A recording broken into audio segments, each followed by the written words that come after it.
Welcome to the Once Upon a Sunday Fantasy Football Podcast with your hosts, Josh Kimmel, Dave Campbell, and Justin Bowerly.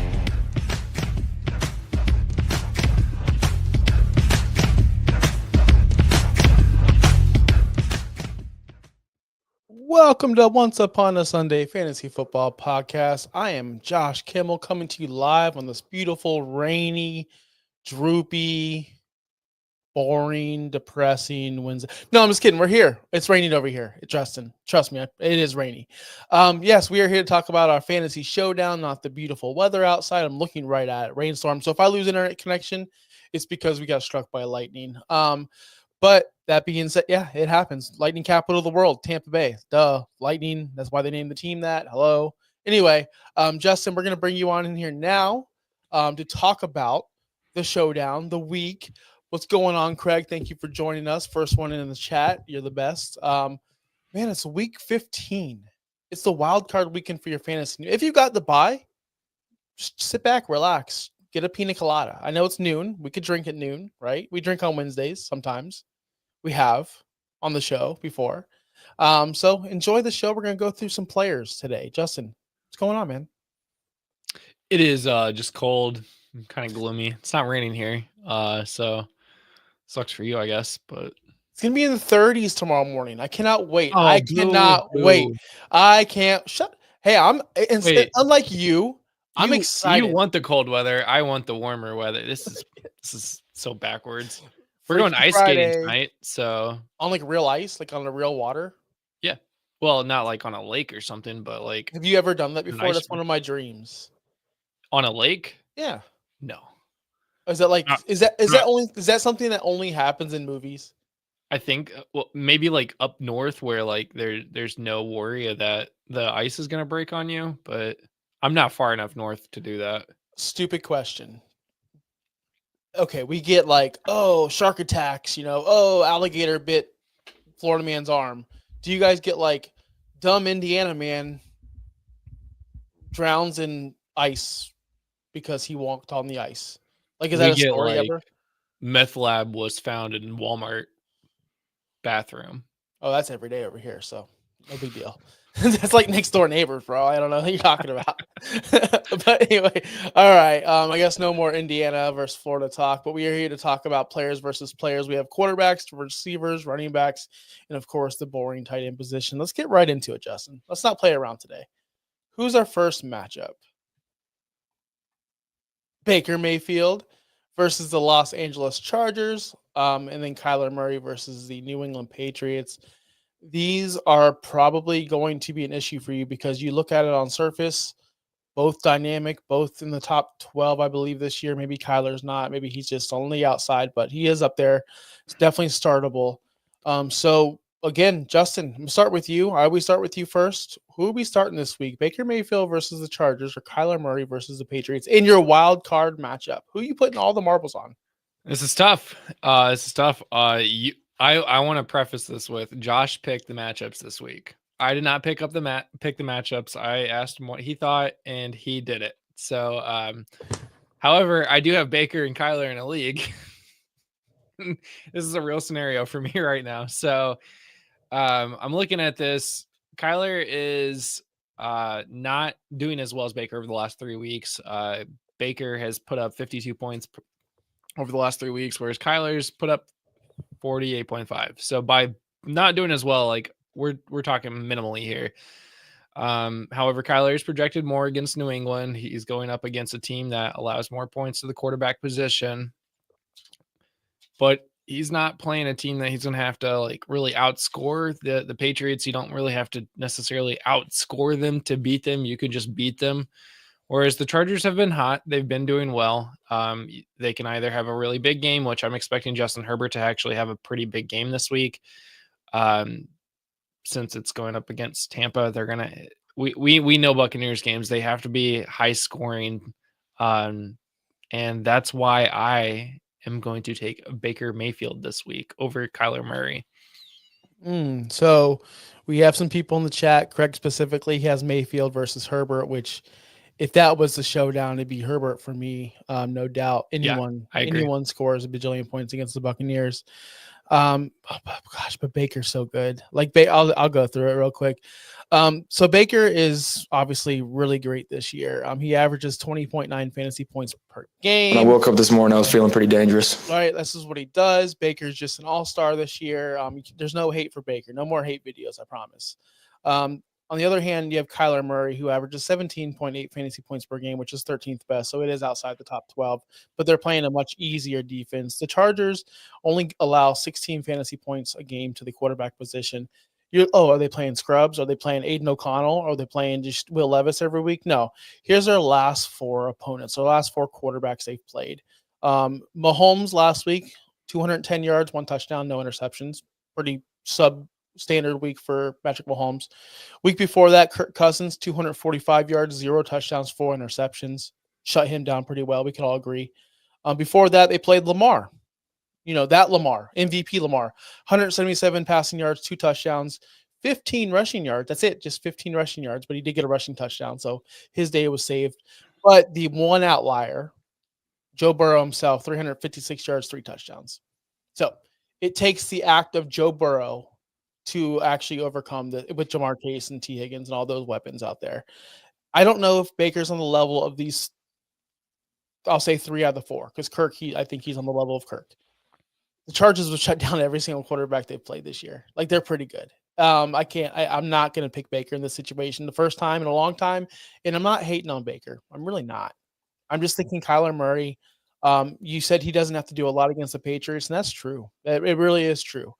But he does get the rushing upside. He has more. This is the second most rushing yards in his career so far, and there's still games to go. He has 444 currently. His career high is 819 back in 2020. He's not going to hit that, but he is rushing the ball a lot more than he used to, thankfully. He has 6 out of the 13 weeks he's played has been a top 12 quarterback. 3 weeks, though, outside the top 24, so that's concerning. He's either like boom or bust. The remaining 4 weeks where he's kind of in the middle, he averages quarterback 18 on the week. So more likely than not, he's going to finish outside the top 12, even outside the top 15, if you look at the averages. But I do think that the Patriots are just a much worse team, much worse. And the Cardinals are playing for something, so are the Buccaneers. But the Cardinals can win their division, and they haven't done that in a while, I feel like. I feel like everyone had them as a bottom team in that division. I'm just feeling Kyler, Trey McBride, and Marvin Harrison this week. I love Baker, don't get me wrong, but against that defense, Baker's prone to making mistakes. This is very, very important, what I'm about to say. According to Player Profiler, and looks like I'm alone now because Justin's gone. It's fine. Justin left the stream. I don't know how to fix anything, so just bear with me while we have a blank space. He's back. Baker Mayfield is living dangerously. He's a dangerous quarterback. He's a man. Am I the one that's out? No, you're fine. Okay. You're good. Okay. It was me. Okay. I'm the problem. Okay. As always.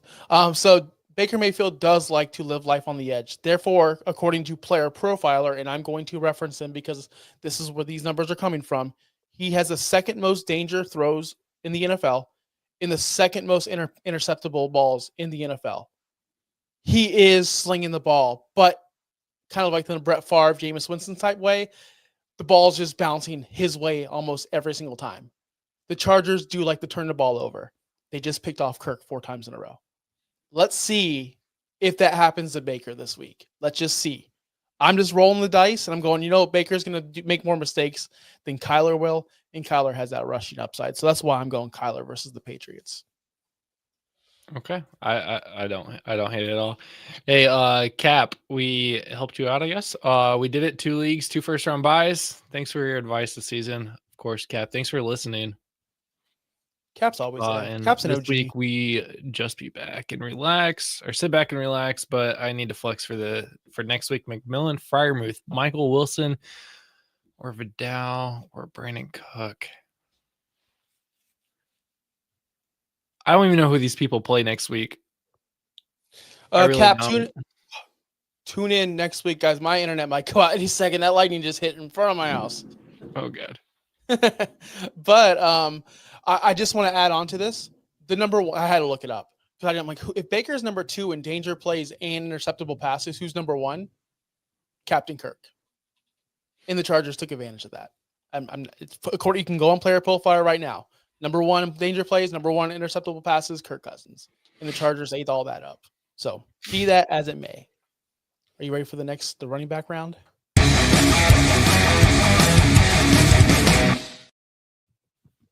All right, we got some pretty average running backs. Oh boy, I totally forgot that we switched to Najee.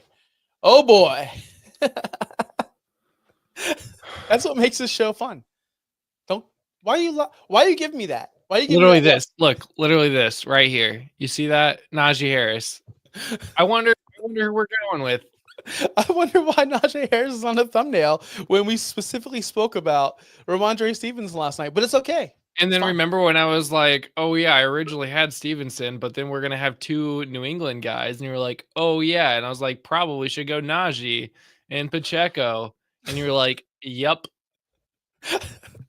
I didn't say yes as in like, I'm like, yep, we do. That's what I was, yep, we sure do. So we have no, I'm just kidding. We can roll with this because will my answer stay the same? Or will do you need me to go first? Yeah, I need you to go first. Okay, so Najee Harris, Isiah Pacheco, similarly ranked this week. So that doesn't really tell you a lot. Najee has 13.2 points per game, whereas Isiah Pacheco has 11.5. But over the last 3 weeks, because Najee has been playing, he's got 43.6 to Pacheco's 14. Pacheco is slowly getting back into the fold of things. It's not like he is pre-injury. 11.5 points last week, 14 over the last 3 weeks. That should tell you something right there. I'm trying to look how many games. Do you know how many games Pacheco's been back? Two games. 2 games. Okay. Yeah. So yeah, slow, kind of slow rolling in. 5.9 points last week, actually, or 2 weeks ago. 8.1 last week. I don't know where I'm getting my stats from. So not the greatest numbers by any means. Oh, that's points per game. 11.5 points per game. Do you need me to take over? No, I'm good. I'm just trying to remember what my notes mean here. They both play defenses that are kind of tough. Cleveland allows the 24th most points, whereas Philly allows the 29th most points against the running back position. So this is a tough matchup, no matter what way you're looking at it. However, KC still has Kareem Hunt. They still have the ability. They have Patrick Mahomes. They're going to throw the ball around. They have Travis Kelce. Najee Harris is kind of that offense right now, especially if Pickens continues to miss time. So that favors Najee Harris right here. I will lean Najee Harris this week over Isiah Pacheco. I still want to see that game from Pacheco. Pacheco hasn't been himself since he's been back from injury. So I'm still waiting for that double digit, that 15, 20 point game from Pacheco before I can reliably say start Isiah Pacheco every week throughout the rest of the playoffs. Right now, the Steelers and Najee Harris is rolling. I'm going to continue riding with Najee Harris so long as he is rolling. Yeah, so to piggyback up on you, he's been back for 2 games. The very first game against Vegas, which was a juicy matchup, he only had 37.7% of the snaps. He didn't get involved at all. Very, very limited because Kareem Hunt can still get the job done. Last week against the Chargers, he did have 46% snaps. Still not over the 50% mark like we want him to be, like any running back could be. Najee Harris is getting that. Except for, lately – he's been slowing down on this percentages. Like he was down to 53% against Cincinnati. Cleveland, he was down to 39.1, which I'm sure he got. That was in week 12. So he does have some competition as well with Jaylen Warren, just not as much. I look at this situation in Cleveland where Pacheco has to go. I did look at the weather because weather's been a big topic of my life in the past 3 hours. It's going to be 75% chance of rain, and it's going to be cold, and it's going to be sloppy. And I'm not sure if I want to start Isiah Pacheco in a very cold, rainy, ugly game. That goes for Jameis as well, by the way. But I will say we're talking about running backs. Najee Harris is the bell cow there. He's been, like it or not, 15 carries minimum. I can't think of a game. Okay, back week 4, 5, and 6, he had 14 carries in those weeks. Week 4, he had 13. But other In those than games, that, they didn't really run the ball as often because you look at his snap percentage. I mean, 69, 74, 46. Like he's getting the snap share there, but they're clearly just not running the ball nearly as often as they do now. They like you said, 16 carries is his floor since week 7. exactly. So he's getting the volume plus the targets as well. I mean, that's not even talked about. Isaiah Pacheco had 4 targets last week against the Chargers, but he's not known for his pass catching abilities, but he can do it if needed so. But whereas Najee does catch the ball, 6 targets in week 13, 6 catches as well, 129 total yards that week. Like I think he's been solid, super solid, especially for fantasy. And if we're looking for a low, like a high floor guy, I guess you would say, with a touchdown potential, Najee Harris would be the guy I'm going for this week. Even though I did my notes on a very, very, very short notice, like 10 minutes ago, I'm still confident in saying Najee Harris is my dude. And the reason why I picked Pacheco is because I think a lot of people are getting him back and they're going to rely on him to like, oh, we've been waiting for this. Yeah. He's just a guy. He's a nice guy, as in like player wise. He's just a guy. He's not going to come in like Zach Charbonnet and save your season. He's not going to come in and just go, like the Rashad Penny year where he went off nuts and won everyone championships. You'll be lucky to get 76 total yards from Pacheco and a touchdown. And that's nice. I'd be happy with that. But you can get the same thing with Najee. Yeah, I agree. That's when you do the dun.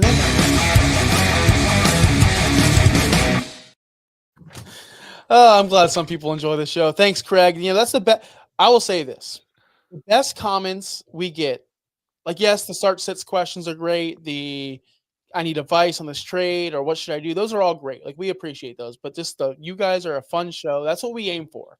We want to entertain and we want to infotain. We're not robots. We're not robotic. We're not that show. So thank you guys so much for enjoying us. If you do like us, pass it along to a friend. Say, hey, my league, these guys are kind of like semi-average at fantasy. So like you guys can watch them as well. So I can use it to your advantage, right? Well, right? why would you share us with your league mates? Because then we're helping them win and beat you. Well, because the people that comment, we're going to give you the real advice. You know what I mean? No? Okay. Maybe I'm wrong. I don't know. Just share it with a friend. Share with everyone. Don't be embarrassed. You listen to us. We're fine. OUSFF pod everywhere. Thanks to you guys. I'm in first in our league, second in another, third in another, and 12th in another one. Oh, that's beside the point. Well, you first, second, and third. That's all I'm looking at, man. The 12th, you probably listen to me, which again, we don't need to go through the record of the showdowns. I mean, I won last week, by the way. He did. I did. He did. This still not at 500, but he did. Yeah, that's what we do. We're cream, baby. We rise to the top. I bet you'll be at 500 by the end of the year. Is that possible? Can I reach 500 by the end of the year? We have 2 more weeks, so you are currently 5 games back. Oh, I got this. You could get it. Yeah, you can only miss 3. The comeback is real. 500. So actually, you can only miss 2 more total. Plus this week actually. So you have 12 opportunities to get over. I'm going to finish above 500. Above. All right. So the next matchup, we have Jaylen Waddle or Khalil Shakir. Waddle's going against Houston and the Bills, and Shakir's going against Detroit. Boy, do I hate Jaylen Waddle. Yes, you do. If there's someone I hate more than T. Higgins, it's going to be Jaylen Waddle. 1,000. I don't even know how to begin, but I will. Because I have limited notes on Jaylen Waddle because of how much I hate him. He's had 25 targets in the last 3 games. 25 targets in the last 3 games. That's the Jaylen Waddle I like. Now, from weeks 5 to 11, 6 games, that's 6 games, he had 27 targets in that time frame. I don't know if this is a Jaylen Waddle problem. I'm not like the fantasy expert like Brett Legassi is, because in Cap and you guys, I understand you guys watch all the games, full games. I cannot stand. He catches the ball. Here's Jaylen Waddle. He catches the ball. He gets hit. He rolls on the goddamn turf for about 5 to 10 minutes. He leaves the game. We think he's going to the medical tent. We think he's out for the season. And then he's back in 3 plays. And then just repeat. And just repeat. And just repeat. I'm not going to say F Jaylen Waddle, but fuck Jaylen Waddle, man. I've about had enough of this guy. But he's going against Houston, who has 30.6. He gives up 30.6 points to the fantasy wide receiver, top or bottom 10 in the league. They are pretty bad against the wide receiver. He has been hot in the past 3 weeks, like I said, with all those targets. It seems like he's getting in some kind of groove. It seems like they're getting in some kind of rhythm finally. Let's see if I do stick my neck out there, which I am, for Jaylen Waddle, because he has a bigger upside than Khalil Shakir in the long term. He's a bigger player, bigger upside player. He can get in the end zone. He can stretch plays out. He's faster. He's not more reliable. He's not going to be on the field as much. He's going to frustrate you 4 times next week or this week coming up against Houston when he's rolling on the damn carpet, acting like his goddamn ACL broke. But he will score you fantasy points and more than Khalil Shakir this week. That's all I have to say about this. I hate Jaylen Waddle. Going Jaylen Waddle I here. hate Jaylen Waddle. Oh my! Also, I didn't realize Tyreek had 2 back-to-back really good weeks until just now. So that's, yeah, they're catching fire. Dang, finally got over 100 yards again. Okay, all right. Yeah. So when you pick this, I was like, are you just picking this to like hate on Jaylen Waddle? Because I really haven't been paying attention to Jaylen Waddle because Why would you? well, why would I? Yeah, exactly. I don't roster him. I'm not playing against him. So there's really no point. However, 20.9 points last week, 11.3 the week before, only on 4 receptions, 28.4 the week before that. Since New England in week 12, he has been very good. That offense has been very good. Khalil Shakir, yeah, he is the target in Buffalo. I mean, we're talking about 27 targets over the last 3 weeks that he's played since week 11, 15.7 points and 21.6. Going up against Detroit could be difficult. You're going to have to run the ball. You're going to have sustaining drives because the Lions score quick. So they're going to have to use James Cook. They're going to have to use Josh Allen on the ground. Whereas we know the Dolphins like to pass. They like to move that ball around, and they're going up against Houston. Both of these teams allow a lot of points. Both Detroit and Houston allow a lot of points to the wide receiver position. Detroit allows 29.7. Houston allows 30.8. We're talking about top 10 matchups for the wide receiver position. But Waddle's hot. The Dolphins are hot. Houston sucks. Well, they don't suck. They're divisional win. They're winning the division, but they're not great. They're exposable. Mm-hmm. I'm going to go Jaylen Waddle this week. And I can't believe I'm saying that. No. It's going against 2 weeks in a row. I lost last week. I should probably go Shakir this week because of last week. But I'm gonna go Jaylen Waddle, and then I'm gonna be really mad when he doesn't do anything. I gotta look this up. Okay, this stat just popped in my screen. I gotta look this up.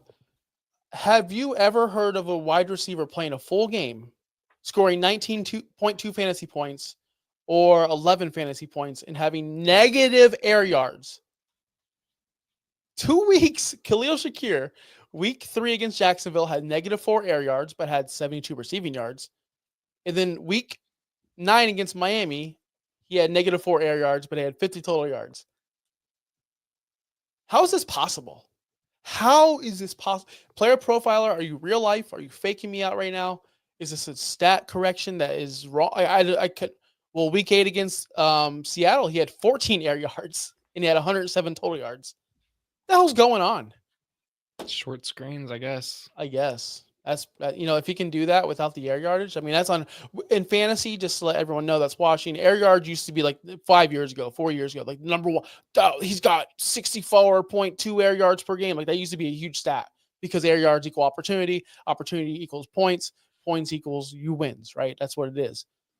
-4. It's got to be some kind of trivia, some kind of stat that's never happened before. That's crazy, Justin. All right. Let's go on to let's get, Brett asked me real quick. Brett, if you're still there, you asked me, is your hate based on fantasy? No, it's not. My hate's based on him rolling around the carpet for 5 to 10 minutes every goddamn time. That's my hate. And you delay my games and they last longer. Just dude, just get up. Just get up. You're never hurt. You're never hurt for real life. You're just rolling around. Get up. It pisses me off. Like, it makes me so angry as a Dolphin supporter watching the games. This dude gets like pushed over. He's like, oh, it reminds me of Peter Griffin that one time. He's like holding his knee for 5 minutes. Brett, am I wrong? Am I wrong that he doesn't get hurt every play? If I'm wrong, just tell me I'm wrong. That's fine. Just tell me because I watch part of the games. All right, let's move on to the Titans. Oh man, we got two guys we spoke about yesterday. So I hope you guys picked these guys up. And that's Zach Ertz versus New Orleans or Hunter Henry at Arizona. A lot of Arizona talk in this game today. Why are we talking so much about the Cardinals? This is crazy. I don't know. You picked them. It's hard to pick, isn't it? It is hard. It's very hard to pick these players. But I only did this because we spoke about them yesterday, and I hope you guys picked them up. It's actually really funny. I will admit, I sent who I thought we should talk about. And I didn't read them. Josh didn't read them, and he sent who we should talk about, or he thinks, and we both picked the same exact tight ends. So that was amazing. Yep. And we actually picked one of the two quarterbacks that we talked about too. So. And we both had Anyways. Ramondre versus what's his face? Pacheco. Well, so we were like spot on Pacheco. today. Yeah, we were, because you learned how I pick these players based off their rankings, and I think that's what you did. Listen, I'm just talent, baby. I don't want to do any production. All right, I'm just talent. Anyways, Zach Ertz or Hunter Henry. Commanders play the New Orleans Saints. Patriots play the Arizona Cardinals, like we talked about. Both are on the road. We talked about both of these yesterday on the waiver show. Zach Ertz and Hunter Henry, both being top 12 tight ends on the season, both on the waivers. These are probably guys you could still go out and get right now for free by adding them to your roster. Josh, talk. Who do you? Oh, have? you want me to go? You want me to go? Okay, I can first, like every segment. Yes, because you're prepared. I'm prepared. So Hunter Henry is going to be a guy I'm definitely interested in this year. He's been great all season. We talked about it. He's no longer the touchdown dependent tight end that you hope he catches 2 catches for 2 yards and a touchdown. Like that's who he used to be. He's no longer that man anymore. He has more air yards than freaking Khalil Shakir. That's a fact. And he's a wide receiver. And Hunter Henry's a tight end. Last week, he's coming off of 9 targets, 7 catches, 75 yards against Indianapolis. Top 10 week, of course. He's been a top 10 tight end all season. His only terrible game that killed you was week 10 against Chicago, where he had 1 catch, 14 yards, showing his old ways. That's how he used to be. But again, he's playing about 90% of the snaps all season long. He's Drake May's number 1 target, getting that 21% target share we wish Laporta had. We wish Kyle Pitts had, but he's actually getting the target share, and that's what we want as a tight end. He's 4th in air yards, like I said. He's 5th in receptions on the year. Again, if he just has that touchdown total up, just imagine, just give him, I know we say this about everyone, just give him about 4 more touchdowns, which touchdowns aren't given in the NFL. You have to earn it, but let's give him 4 more. Where would that bump him up in the tight end rank? I guarantee you he'd go up to I think we spoke about it yesterday that he can easily finish as a top 5 overall tight end after this week. Like he'll be in the top 5 if he has. You're saying if he had 4 more touchdowns, where would he be at right now? Okay, do that math. That's 30 points, right? That's 30 points, right? That's easy. You can do that. You're smart. You went to college. 24 points, but 4 touchdowns, right? Yeah. 6, 12, 18, 20. Yeah. So 4 more touchdowns gives him 24 more points plus the extra point from each reception. So that's actually 28 points. I was closer than you. You'd have 158 points, which would have him tied with Travis Kelce for tight end 5. That's exactly what I said. He'd be in the top 5. That's what we said yesterday. So Hunter Henry's been sneaky good this year. I'm definitely picking him this week. Drake May is going to be, I think Drake May's one of the best quarterbacks in this draft. I think he's top 3 at least. So I'm going Hunter Henry. By the way, he plays in the slot. He's basically a wide receiver this year. He's who we want. We said this about Bowers. Bowers is who we want Kyle Pitts to be. No. Hunter Henry is who we want Kyle Pitts to be. Just be as good as Hunter Henry, Kyle Pitts. You piece of trash. All right, who are you going with? I'm in a mood today, guys. I am such in a mood. I am sorry. I am so This annoyed. is such a weird old school question here. I feel like I'm in 2019, 2021, which are the last 2 years.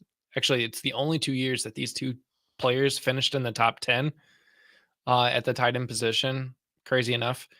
But I am also going to lean towards Hunter Henry this week against the Arizona Cardinals. Right, that's who they play.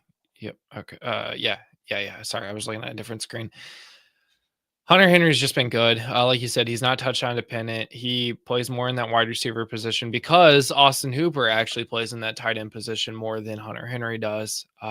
He's a target. He is a real factor in that offense. And he gets targeted by Drake May. Of course, you're going to target your tight end. That's your safety net for the quarterback position, especially rookies. So, but since week 7, he has been getting 9, 6, 8, 9, 9, 8 like targets per game. This is crazy. He's getting a ton of targets in comparison to Zach Ertz, he's been getting 8. He's been getting good amount of targets too. He's been getting a lot of points lately also.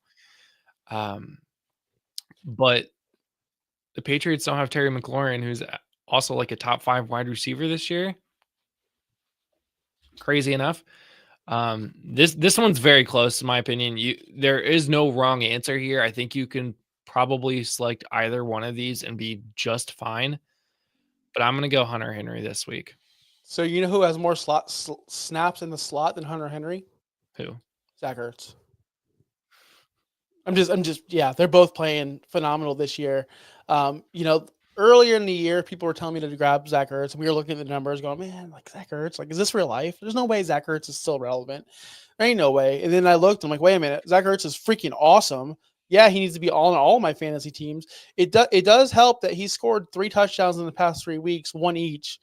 So he has 1 touchdown against Philly, Dallas, and Tennessee. That really helped his numbers a lot. Last week was such a down week, though. He did score that touchdown that saved it. He only had 3 catches, 35 yards, plus that touchdown. But again, Jaden Daniels is a guy who's going to look for Zach Ertz. These are 2 rookie quarterbacks relying on their tight end. This is a perfect example of how a tight end can help a rookie quarterback in their growth and their development. So, again, you can't go wrong here. I'm just going Hunter Henry because I think you're right. Terry McLaurin's there. Terry McLaurin's a freaking beast. And I do think that they're going to rely on Hunter Henry more in New England than they're going to rely on Zach Ertz in Washington. Exactly. Keith has a question. Thank you so much, Craig. That does wrap up the show so far, but we have some time for some questions. So if anyone had any late ones, we have one from Keith. Who to flex? 10-man PPR. Shakir, Waddle. We just talked about both. Already starting Tyreek and Achane, Garindo. Okay, hold on. Khalil or Jaylen Waddle. We both actually, this was our matchup we just literally talked about. So if you really want to know the full details, just rewind a little bit. But long story short, we both said Jaylen Waddle. I'm changing. You're changing? Only for this. Only for this question. Everything's situational. He's already starting Tyreek Hill now, and he's already starting Achane. So you're telling me, so here's the problem with that. I do think that Waddle will outscore Shakir, but every time the Dolphins are in the red zone, you're limiting who's going to score a touchdown and who's going to get that 6 points. You're taking away points from another person of your team. I don't mind starting 2 players on the same team. I don't mind. I've been starting Mooney and Drake London on the same team all year. If they score, they score. It's frustrating sometimes when you're like, oh, I need London to score or Mooney to score. So you feel like, oh, I'm getting 6 from somebody. And then out of nowhere, like their 3rd string tight end scores. That's super annoying. And if that happens, that kills Achane, Waddle, and Tyreek. And you're starting all 3. So in that situation, I would prefer Shakir because I don't think Waddle and Shakir are far off. Well, I think they're – go ahead. It looks like we're only starting one person in the flex. And we got Shakir, Waddle – and then really, I think this is in parentheses saying I'm already starting Tyreek and Achane. And then we got Garindo, Patrick Taylor, Adam Trotman, DeAndre Swift, and Gus Edwards. So it's really Shakir, Waddle, Garindo / Patrick Taylor because it's whoever is going. If Garindo's out, you're starting Patrick Taylor. I would say if Garindo is playing, I'm going Garindo. But that's just me. Mm-hmm. Yeah, if Garindo's playing and cleared, I'm going to go. If not, I probably lean towards Swift or Shakir since you're already starting Tyreek and Achane. And I'm going to lean towards Shakir if he's not available to start. I like Shakir over the rest of those guys. But to be fair, Garindo is the pick in my opinion. Yep, Garindo's the pick for me as well. If he's playing, but he might not play. So. Yeah. Thanks everyone for watching today. It's been a great show. I know I've been a little frustrated. Good morning, Mateo. I saw your comment a little earlier. And Jerry. And Jerry. Jerry's my dude too. All you guys are my dudes. Brett, you too. Thank you guys all so much for Cap. There's so much of you guys, so much support over here. Stay tuned all playoff long. We're going to help you win those championships. I want to see these championship teams. I want to see you win that title because if I can't win one myself, I'd rather you guys win one. Justin, I don't want you to win shit. I don't want you to win anything. Just because we're in a big league together, buddy, and I want to win. So that's it, guys. We'll see you on Friday to break down our rankings. Justin, I'm such a hater. Love you guys. Peace out.